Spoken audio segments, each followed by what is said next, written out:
اللہ تعالیٰ نے میل اور فیمیل الگ الگ بنائے اسی لیے ہیں کہ دونوں کے مقاصد ہیں، الگ الگ مقاصد ہیں۔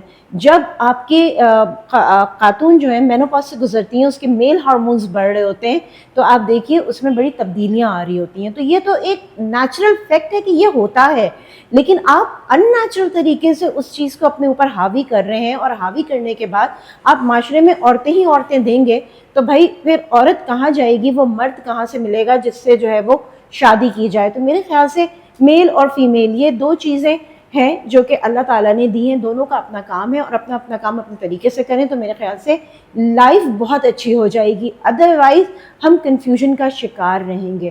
لڑکوں کو لڑکا ہی رہنے دیجئے اور لڑکیوں کو لڑکی ہی رہنے دیجئے، انڈیپینڈنٹ ہو، بالکل پڑھیں لکھیں سب کریں، لیکن جو ہماری اپنی ایک لمیٹیشن ہوتی ہے، جو ایک رسپیکٹ کا ایلیمنٹ ہوتا ہے، وہ تمام چیزیں رکھیں۔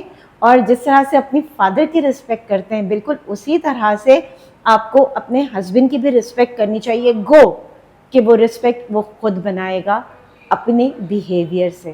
لیکن اگر وہ عورتوں والی حرکتیں کرے گا تو کوئی بھی بیوی جو ہے نا مرد نما عورت کے ساتھ نہیں رہ سکتی۔